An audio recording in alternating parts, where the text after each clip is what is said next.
My roommate had an abortion at an illegal clinic and bled to death. Before she died, she sent me a message. Don't look in the mirror after 10 at night.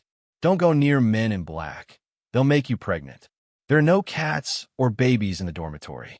If you hear them cry, be sure to smash them immediately. The black clinic cleanses filth, but under no circumstances go there. At this moment, my roommate's corpse lay at the school gate. Her body was covered with a white cloth stained with blood. In the hand that hung down to the floor, she clutched a bloody, lifeless baby. Don't trust the teacher. Don't refuse the teacher. After 10, go to bed on time. Do not look in the mirror. Do not look down under the bed. The cafeteria is safe, but do not eat any meat. If you meet a pregnant classmate, those wearing red, please help her. Those wearing green, be sure to stay away from her. Cut off one of my fingers. My flesh will protect you. The above message was sent to me in real time by my roommate Lily. But she bled to death. Her body was already stiff. How could she still be sending me messages? I can't think of a reason. All I felt was terror and the grotesque. Go back to the dorms and rest. Don't just stand here gawking.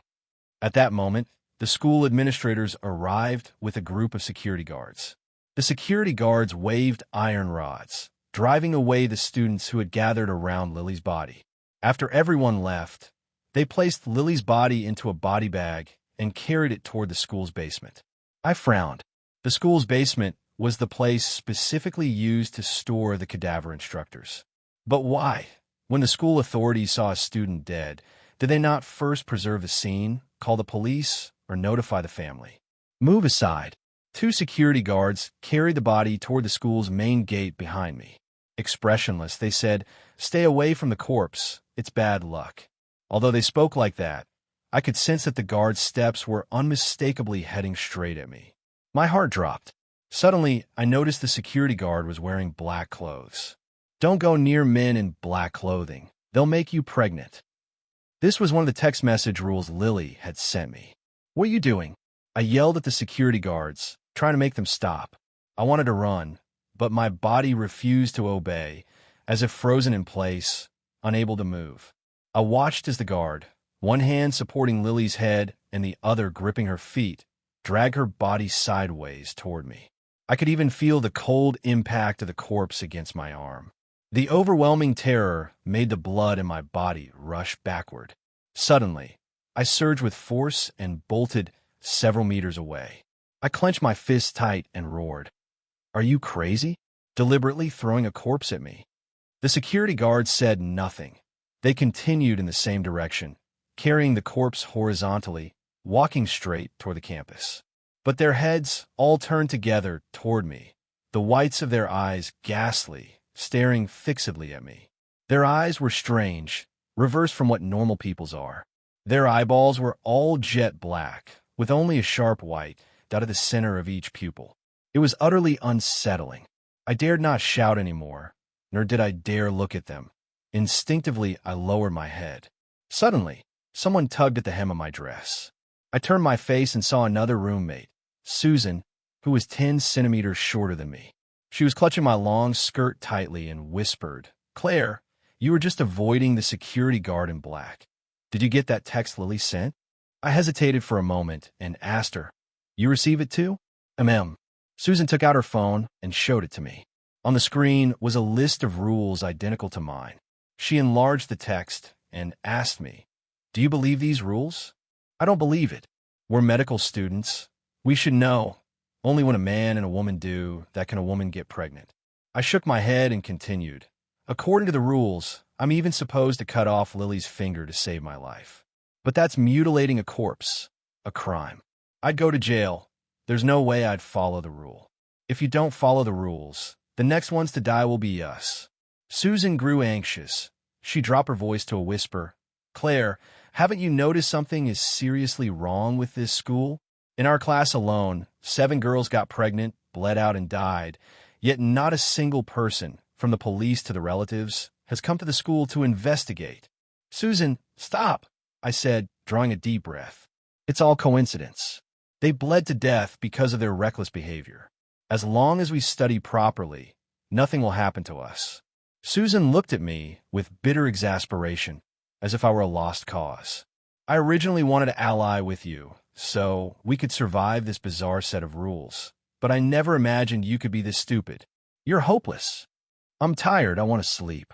I found an excuse, quickened my pace, and headed toward the school dormitory. Of course, I believed the text Lily had sent. So now, I must hurry to follow the rule of lights out promptly after 10. At the same time, I certainly hadn't forgotten the part about cutting off a finger to save my life. In this instant, palmed in my skirt pocket with my hands folded, I was tightly clutching a severed finger belonging to Lily. I have a pastime. I perform magic. A magician can turn a handkerchief into a dove. The key is speed. So fast that the human eye cannot see the magician pulling a pigeon from his sleeve. And I was fast enough. The moment the security guard rushed at me, in a time faster than a second, I had already used a knife to cut off Lily's finger. The sweat in my hand stuck fast to the severed, bloody fingertip. I kept whispering in my heart, "Lily, thank you." When I returned to the dormitory, it was already 9:50. I couldn't bother to wash up. I didn't even take my clothes off. I just flopped onto the bed. Ding dong. At that moment, my phone buzzed again. I opened my eyes. The dead Lily was still sending me messages. Never leave the school. After 10 o'clock, lock the door from the inside. No matter what happens outside, do not open the door. Watch the teacher's feet. If her feet are sheep's feet, then she's been infected. Stay away from her. If it's a dead person, you can trust them. I murmured those rules to myself, then got out of bed and went to lock the dorm room door. But at that moment, Susan and the other roommate, Mia, pushed the door open. Susan looked me over suspiciously and said, "Claire, you're lying to me." I shrugged. Lying about what? Susan scoffed. You say you don't believe in rules, but you followed them. Locked the dorm door before 10. I ignored her, climbed up onto the top bunk frame, and closed my eyes to rest. Susan and I used to be best friends. She was very clever. If I allied with her, I would surely survive better under these terrible rules. But I didn't like her, because she had seduced my boyfriend. As my thoughts were fluttering, a knock, knock, knock suddenly sounded at the door outside. Mia blurted out, "Who is it? Why are you knocking on the door at this hour, instead of sleeping?" Susan immediately grabbed Mia, putting a finger to her lips and motioning for silence. Mia went on talking to herself. "Susan, it's not that I don't follow the rules, but Lily just messaged me. She said if someone knocks at night, you must respond to them." A flicker of curiosity rose in me. The rules Lily sent to Susan and me were exactly the same. But why were the ones sent to Mia different? "It's me." The familiar voice of the counselor came from outside the door. "You know, the school has had so many deaths in a row. The administration asked me to come by to talk with you and give some psychological counseling." No sooner had the words fallen than I felt the vibration of the alarm I'd set for 10 o'clock on my phone. Now there was absolutely no way I could open the door. I closed my eyes, took a deep breath, and, ignoring the clamor outside, prepared to sleep. Mia hesitated for a moment. "Teacher, we're all asleep. Could you come tomorrow?" "No." The counselor's voice grew noticeably colder. "You must open the door. Do not trust the teachers. Do not refuse the teachers." I suddenly felt uneasy. This conflicted with the rule, "Don't open the door after 10. What should I do? In a moment, I realized that the two rules were not contradictory. As long as I don't respond to the teacher after 10, the teacher won't insist that I must open the door. What should I do? Mia was clearly panicked. She shook Susan's arm and asked, "The teacher tells me to open the door. Can I not open it?" Susan was extremely rule-abiding. Like me, she slept with her eyes closed and did not respond to Mia. "Open the door. Hurry up and open the door."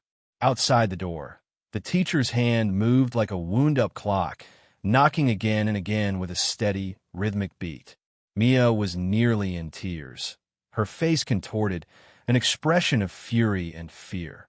"Susan, save me, save me." I listened and felt something was wrong. What does Mia mean by this? Is she in danger? Plop. The door had already been opened. Mia's voice trembled with fear. I can't control myself. My hands won't obey me.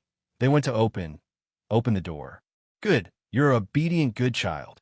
The counselor's voice was as cold as a machine. She entered the dormitory, and the sound of high heels clacking on the floor rang out. But I remember clearly. The teacher was 7 months pregnant, and she never wore high heels. Suddenly, a rule came to mind. Watch the teacher's feet. If her feet are like a goat's, then she's infected. Stay away from her. No, could it be that the teacher's feet have turned into goat's hooves? At the thought of pale, bare goat hooves pressing against a person's legs, I suddenly felt my whole body tremble. All right, stop sleeping. At that moment, the counselor's voice drifted into my ear like a ghost. She was very close to me, as if her whole face were pressed against mine. I even felt the touch of fine hair on her skin and a metallic, fishy stench, like the rank smell of rotting flesh left too long. I didn't hear the sound of the bed frame creaking. How did she get up here? Every pore on my body tingled with fear, but I gritted my teeth and forced myself to act asleep. I know you're not asleep. The counselor's voice remained cold and oppressive. You cut off a dead person's finger. Hand it over now. Don't make me angry. The counselor blew in my face. The rank, fetid stench nearly made me choke. 3 seconds. Hand over your finger immediately. The counselor's voice was like a siren's song from the sea, eerie, bewitching, with a compulsion that forced me to obey her every word. Cold sweat seeped from my skin, soaking the clothing on my back. I clenched my teeth so hard it hurt, forcing myself not to be beguiled. I give up, I give up. Just as I was about to lose control, Mia's sobbing voice appeared. No sooner had she finished speaking than the furry touch of skin so close to me vanished in an instant. The counselor laughed sharply and said, "Good. You're a very obedient child." Ah! Mia's scream of sheer terror echoed. But within seconds, her hoarse, desperate cry vanished. What followed was the crunching sound of someone gnawing on bone, a sickening, crackling gnash. A few drops of warm, sticky fluid splashed onto my face. The fluid reeked horribly of blood and rot. Obviously, Mia was dead. There were 4 of us in the dorm. Lily hated Mia the most. Because Mia had a loose tongue, she went around telling outsiders that Lily was pregnant. So, after her death, Lily punished Mia by giving her the wrong rules. You could say Mia got what she deserved. Thinking of that, I couldn't help but feel a greater fear and reverence for the rules. 10 minutes later, that strange, grating sound of chewing stopped. The counselor belched and said, "Good. You're all asleep on time, so I won't bother you."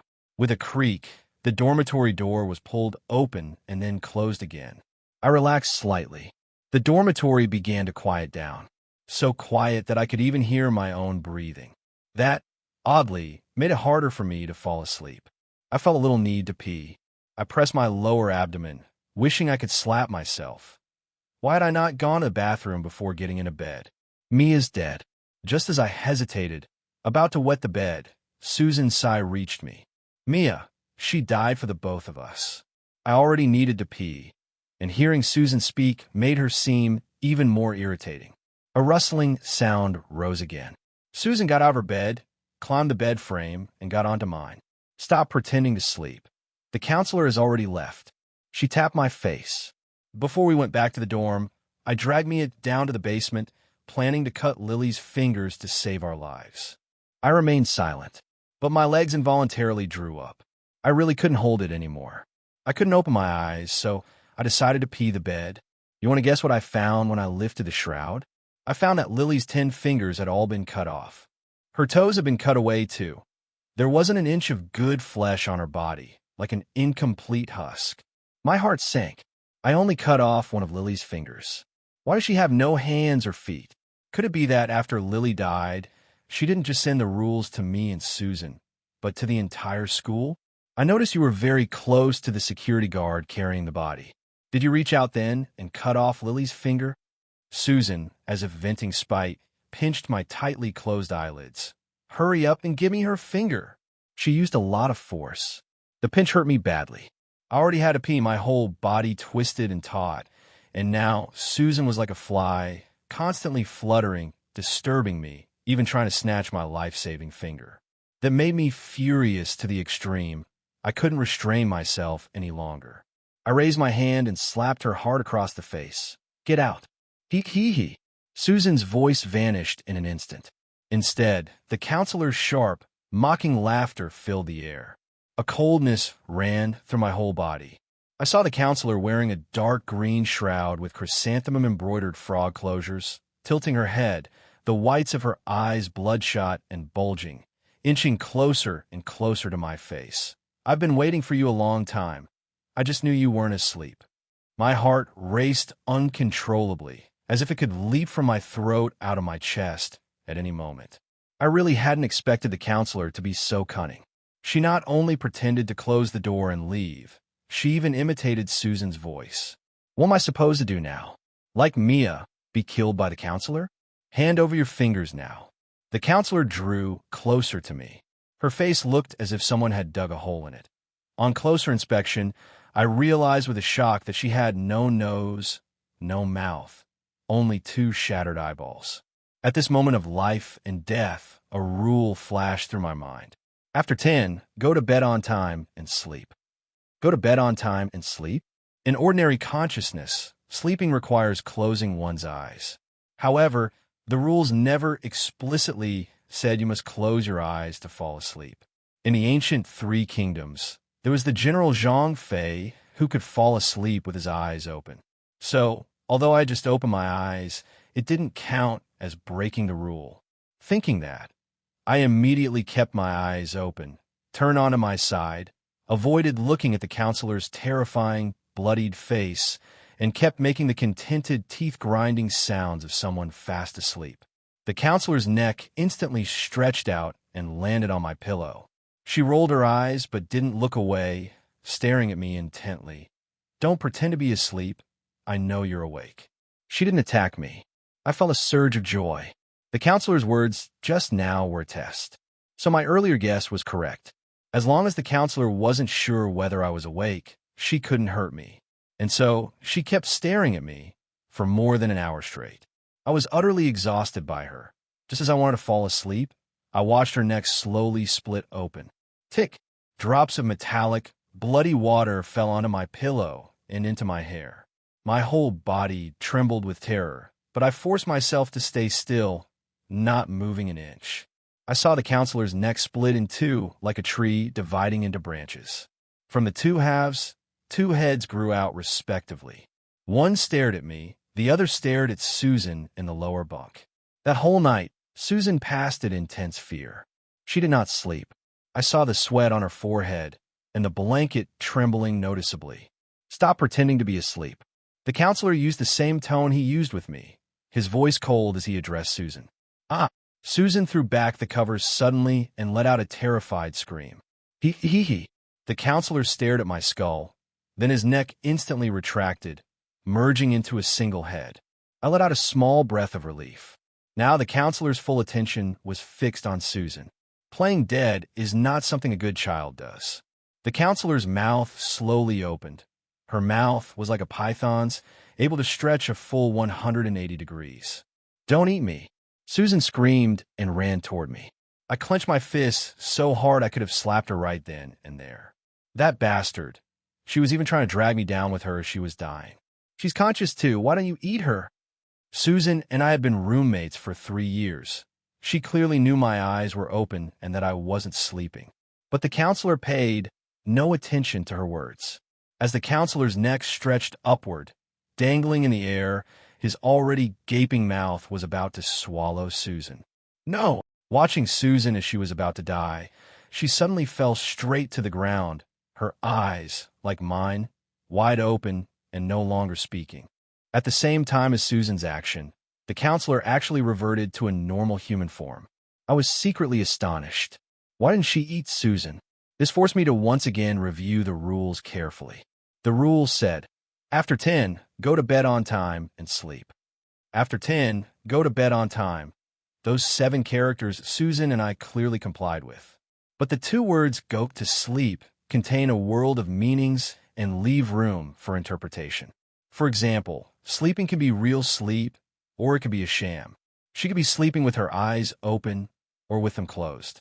Then, a flash of insight struck me. Susan's screaming when she got up earlier could be described as sleepwalking. Sleepwalking is also a form of deep sleep. So, the counselor hadn't eaten Susan after all. Probably because he hadn't got the better of either Susan or me. The counselor left. Susan continued to slump on the floor. She, like me, was pretending to be asleep. But her eyes stayed fixed on me, unblinking. I sneered and glanced at her. Nobody spoke a word. Not until the next morning did I finally relax from exhaustion and fall into a deep sleep. But I had barely slept an hour when my phone's alarm for getting up and attending class began to ring. Susan was also woken by the alarm. I rubbed my eyes, got out of bed, and in the morning light saw only a clump of blood-stained black hair and a bundle of clothes on the floor. Susan was lying in the midst of that hair. I glanced at her. You're pretty clever. Yesterday you knew to fake sleepwalking to fool the counselor. That was when you slept with your eyes open and claimed to get inspiration. Susan tossed her hair aside in disgust and looked at me. There were 4 of us in the dorm. 2 are already dead. Now the 2 of us should put aside our differences and cooperate properly if we want to survive. I smiled faintly. Okay. Then I asked, I'm a bit curious. Mia, before she died, said she had Lily's finger. Is that true? Susan nodded. Yes. Mia and I went down to the basement to fetch the fingers, but to our surprise there were already a lot of students there, fighting over Lily's skin tissue. She looked puzzled. The rules say a finger can save a person's life. Mia had Lily's finger, so why did the counselors still eat her? I frowned, suddenly remembering that my relationship with Lily had only been ordinary, not particularly close. To be more precise, among the 4 roommates, Lily and Mia had the worst relationship. So, Lily directly gave Mia the wrong rules. By contrast, Susan and I maintained only a surface-level relationship with Lily, but it was far from being close. Therefore, the rules Lily sent us might be a mix of truth and lies. I sighed, feeling a twinge of regret. Before Lily died, if I had been sincere with her, perhaps all the rules she sent me would have been true. Thinking that, I looked at Susan. The rules Lily gave aren't entirely true. Susan snorted. I was still too naive. I asked curiously, how so? Like you said, some of the rules Lily posted are true and some are false. Susan walked to the sink, turned on the tap, picked up a toothbrush and said, I should have understood this sooner. After all, nobody wants to be cut open after death and left dismembered. I fell silent. When it comes to life and death, people are still far too greedy. That's why they do stupid things like cutting off a dead man's finger. After straightening my thoughts, I picked up my phone, intending to call the police for help. But I found there was no signal on the phone. So, should I leave the school and go to the police station? But the rules say you can't leave the school. Is that rule real or not? I don't know. I wanted to instigate Susan to give it a try. But before I could speak, she said first, my phone lost signal just now. Did yours have service? I suspect the school's network has been blocked. Why don't you go to the police station outside? I laughed out loud. Her scheming really paid off. Dinkling. The bell for the first period at school rang. I lay in bed, not moving an inch. If I'm about to die, what the hell is the point of going to school? Just when I was about to give up and slack off, I saw the counselor post in the class group. Please attend classes on time, everyone. Those who attend classes on time are the good kids, you know. I was furious. Damn it. Not even allowed to slack off? There wasn't even time to wash up. I grabbed the knife from under my pillow and ran like mad toward the classroom. I had barely sat down when my phone vibrated. A message from Lily with the rules. Attend class on time. Do not skip. Do not make eye contact with the teacher. But if you are terribly unlucky and discover her eyes are red, kill her immediately. You may lie. Don't turn on the electric fan. Some of these rules were true, some false. I had to follow them, but it couldn't all be followed exactly. The first lesson was ideology and morality, but there were only a dozen or so classmates in the class. Yet, at the very start of the semester, there had been more than 40 students in total. Only later did I realize, belatedly, that those more than 30 classmates who had died had probably met their tragic ends for various rule-breaking reasons. The teacher wore a black dress, but she was a woman. I couldn't help feeling a slight relief. Surely, being near her, I would not become pregnant. The teacher wore a pair of black-framed glasses. She looked relatively normal, and the lesson she began with was the same as always, reciting from the book in a rote manner. It wasn't until near the end of class that she suddenly pushed up her glasses and asked us, "Do you have any dreams?" Of the more than 10 students present, not one raised a hand to answer. The teacher was visibly displeased. She furrowed her brow. "Then let me narrow the scope of dreams a bit. Do you have any career dreams? For example, what do you want to be in the future?" Almost every student present had their head bowed, staring at the desktop. "Why is everyone so quiet?" The teacher looked at us with a strange expression, and she added, "Since no one is eager to speak, I'll call on someone." Before anyone could react, she reached out and picked a nearby male student. The teacher said, "Student, what do you want to be when you grow up?" The student trembled all over, but didn't say a single word. After a few seconds, the teacher's expression gradually turned angry. "Not speaking up isn't what a good child does, you know."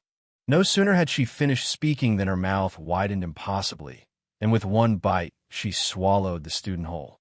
Burp. The teacher let out a contented, full belch. Then he spat out a short lock of hair, stained with blood. Some students, unable to bear the pressure, screamed one after another. Yet not a single one of them left the classroom early. It wasn't time for class to end. Leaving the room now would also mean death. "Then, why don't you answer my question?" The teacher wiped the corner of his mouth, smiling as he looked at the desk mate of the boy who had already died. It was a girl. She trembled, tears threatening to spill. "I want to leave this place." "This student, you're answering irrelevantly. I asked which profession you wanted to pursue, but you said you wanted to leave here." The teacher's eyes grew even redder. The eyeballs in their sockets looked like wells of blood, terrifying to the extreme. At the same time, I noticed that something was changing with her feet. Her feet drew together, and in a strange posture, slowly rose onto tiptoe. Then it turned into a ghastly, pale sheep's hoof. A chill ran through me. The rules said, "Do not make eye contact with a teacher, but if you are terribly unlucky and find that her eyes are red, kill her at once." Now, the teacher's eyes are red. So, should I kill her immediately? Can I kill her? No, I can't do this. I clenched the knife in my hand. The teacher's eyes were red, but she did not meet my gaze. That meant I was safe. "Obviously, you weren't paying attention in class." As she spoke, the teacher's cloven hooves stepped on the floor one by one, emitting a suffocating, brittle crack. She walked up to the female classmate and said, "Students who don't pay attention in class are not good children. Go to hell, you." The female classmate suddenly flew into a rage, drew a gleaming knife from her drawer, and drove it straight into the teacher's body. I took a deep breath of cold air. This female classmate had also received Lily's rule. She wanted to kill the teacher to save herself. But what made me feel utterly despondent was that, though the knife plunged into the teacher's body, it did not cause the teacher any harm. Although a hole had been pierced through her flesh and skin, yet not a drop of blood flowed from the wound. Resisted? Ha ha ha. The teacher looked ecstatic. She extended a long crimson tongue and licked the schoolgirl's body. "Since you want to leave this place, then I'll grant you that." She clapped her hands. 2 security guards dressed in black walked over. They grabbed the female classmate's arms without a word. "Let go of me." The female classmate fought desperately, but it was to no avail. Then an even more terrifying scene unfolded. After the security guards seized her, her belly visibly swelled. In less than a minute, her belly had swelled as if she were 9 months pregnant. My face had gone deathly pale with fright. Lily's rule was, never go near men in black clothes. They will make you pregnant. That rule was true. It hurts. The female classmate's face was contorted with pain. Her abdomen was still swelling. Her clothes had already been stretched open. I saw the bulging blue veins rising beneath her pale skin. Something inside seemed to be slowly writhing. Smack! There was a crisp crack. Her stomach exploded. A black cat appeared. The cat wasn't dead, but from its red-streaked furred mouth came the wail of a baby. All the classmates screamed in panicked terror. Ding-ling-ling. Coincidentally, at that moment, the class bell rang. The teacher smiled faintly. Class dismissed, everyone. See you next period. After the teacher left, I lay face down on the desk, my face deathly pale. I have a very strong premonition. In this game of rules, the number of people who survive will grow ever smaller. My nerves are constantly taut. I want to stay alive, but I also knew I couldn't hold on for long. I truly didn't know how to end this terrifying rule. Soon, the second period arrived. This class was PE. The PE teacher behaved as usual and made us do a few calisthenics. We had just finished when he said, "Exercise is tied to our bodies. We must work out more." Class, don't you agree? Having learned from the last lesson, this time the students were more proactive and chorused yes. I parted my lips slightly, but made no sound. Only the shape of yes formed on my mouth. The PE teacher was very pleased. He nodded and said, "All right then. Later, everyone will go for a run. Tell me, how many laps would you like to run?" My eyelids twitched instantly. I had the feeling that when the PE teacher said run laps, he certainly didn't mean just one or two. If he said run hundreds of laps, we'd have to do it. If any student failed to finish, the consequence would surely be death. How was I supposed to deal with that? My brain cells leapt frantically, and suddenly a daring idea struck me. I hastily raised my hand. "Teacher, I have something to say." The PE teacher frowned and walked toward me. "What's the matter?" My face flushed bright red. I feigned embarrassment and said, I'm on my period, my stomach hurts, I want to rest." The PE teacher studied me intently, but said nothing. Susan beside me raised her hand too. "Teacher, me too." A few seconds later, the PE teacher nodded. "All right, you all go rest." No sooner had he finished speaking than a large number of classmates raised their hands in unison. "Teacher, my stomach hurts too." The PE teacher was clearly losing patience. His eyes slowly reddened as he said coldly, "Lying isn't what good children do, you know." At that moment, 2 more security guards in black appeared. Susan and I sprinted wildly out of the rubber track. As we fled, I heard a female classmate's anguished scream and a sound like a watermelon bursting, followed by a baby's wail. "What do you think you're running off to?" After leaving the stadium, Susan clutched her side, gasping for breath as she looked at me. "It's class time now, and the dormitory door has been locked by the housekeeper." I stopped in my tracks and helplessly looked up at the deep blue sky. The school was so big, yet there was no place for me to belong. After long, while I calmed my breathing and said, "I'll go to the cafeteria," the rules said the cafeteria was safe. Although I don't entirely believe the rules right now, but I'm indeed hungry. Outside the school canteen, Susan and I watched secretly. Probably because classes are still in session, there weren't many students inside the canteen. But it looked very safe inside. No lamb's legs, no cat wailing like a crying baby. And, most importantly, I could smell the wafts of food coming from within. My stomach gave out a series of loud, hungry gurgles. A fierce hunger drove me to push open the door and enter the dining hall. Susan followed closely behind. After entering the dining hall, my phone received another message from Lily with the rules. The cafeteria serves delicacies 24 hours a day. This place has every kind of food imaginable, all sorts of delicacies from land and sea. But please, whatever you do, do not eat any meat. I looked toward the cafeteria counter, but I saw that every single dish here, without exception, was meat. "Auntie, are there no vegetarian dishes here?" I cautiously asked the woman serving food at the cafeteria. "Vegetables have no nutrition." Aunt smiled, scooping out a big spoonful of syrupy braised pork. "Better eat meat. Look how delicious this meat is." This meat was indeed very delicious. The aroma was intoxicating, but I simply didn't dare to eat. I swallowed and kept asking, "Auntie, I've been dieting recently and still want to eat vegetarian dishes. May I ask where I can find any vegetarian food?" The auntie's expression began to sour. The school cares a lot about students' nutrition, so only at 12 noon will 1 serving of greens be brought out. I pressed on. "Aside from those greens, are there no other vegetarian dishes?" Aunt didn't respond to me again. "Then we'll just have to bear with it," Susan beside me said. "There's still an hour until noon. If we hold on a bit, we'll definitely get some greens." Time passed, minute by minute. At exactly 12, the The greens were brought out at the stall. I had just meant to grab some greens when I noticed that the students who had been scattered around only moments ago were, as if injected with some stimulant, swarming the vegetable stall all at once. They clearly came prepared, clamoring and scrambling for the greens. In less than a minute, the vegetables were gone. Clutching my rumbling, empty stomach, all I felt was a wave of despair. I can't eat the vegetarian dishes at all, and the meat dishes are completely inedible. What am I supposed to do? Suddenly, a single food popped into my mind. Where are the eggs? Can I eat the eggs?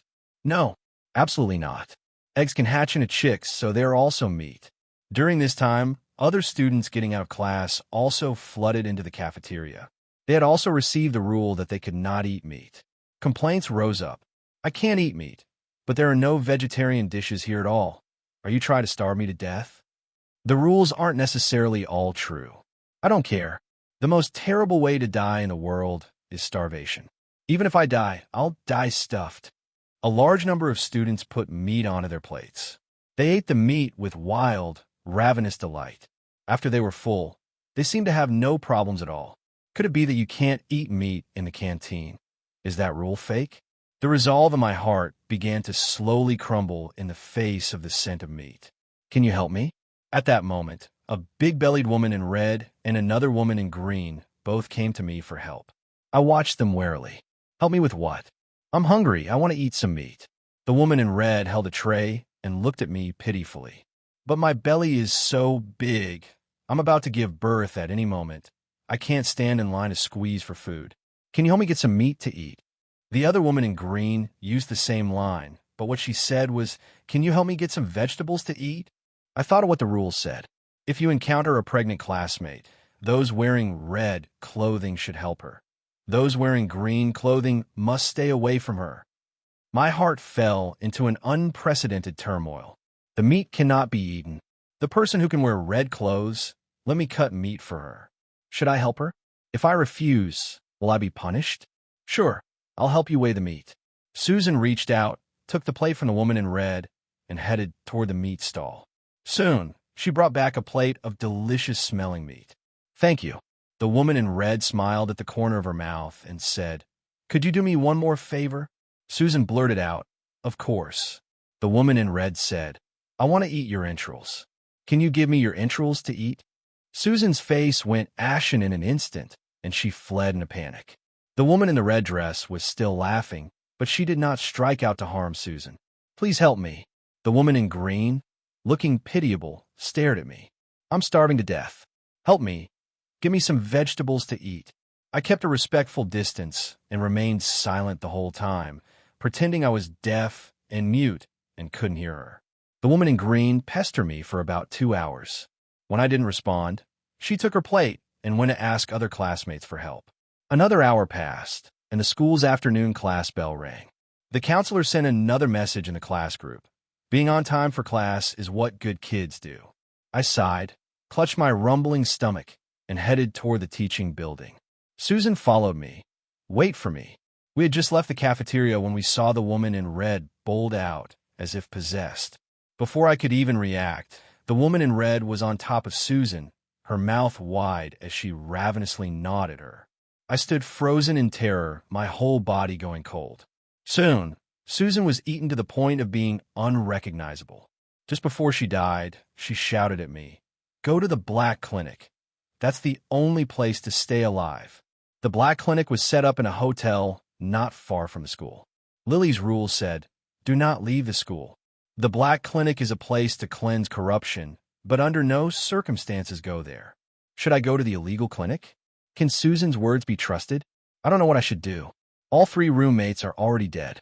I felt a fear like nothing I'd ever experienced before. By the time I reached the classroom, I found that my classmates, boys and girls alike, had started to have swollen stomachs. Almost all on the same day, they had grown larger. How had they ended up like this? I tried to ask my classmate. According to the timetable, this period was supposed to be nursing class. But the teacher had us draw pictures. The teacher seemed to pay special attention to me, so she kept staring at me sternly. I didn't dare make any move. But the teacher didn't let me off. She reached out and pointed at me. "Claire, please draw what your dead roommate looked like. I'm a medical student. I can't draw at all, but I still force myself, trembling as I drew Susan's likeness. Near the end of class, the teacher walked straight over and took my paper. She frowned, and her eyes began to redden. You drew this terribly. The teacher's body began, with her words, to slowly change shape. Her feet turned into cloven hooves, and the arc of her open mouth grew ever wider. She wants to eat me. No, I don't want to die. I couldn't hold back any longer and bolted crazily out of the classroom. Skipping class isn't something a good kid does, you know. The teacher's neck stretched endlessly, following me closely. In that instant, I suddenly understood. I couldn't escape at all. All I could do was fight back. But a knife could not kill the teacher. Then what kind of defense can I mount? I know a knife can't kill the teacher. Suddenly, I thought that Lily's rules might not all be true. Don't turn on the fan. I don't care anymore. I took a deep breath and, risking everything, flipped the fan's switch. As the fan spun, the blades quickly descended and, without missing, killed the teacher. The teacher had barely died before his body transformed into a black cat and vanished in an instant. I sank to the floor, utterly drained. This time I got away. Next time, will I be able to escape again? When class ended, driven by hunger, I went to the cafeteria. But the cafeteria was all meat, every dish. I endured the hunger and returned to the dormitory. That evening, as usual, the counselor knocked on the door, wanting to come in. But I ignored her. I was safe and sound all night. The next day in class, as soon as the teacher tried to pick on me, I would press the electric fan switch. It seemed I might be able to survive. But I was very hungry. So hungry, so hungry. After 3 days of waiting, I finally managed to snag some greens. But that tiny bit of greens was nowhere near enough. I can't remember when it happened, but my body seemed to take over my mind and carry me to the meat stall.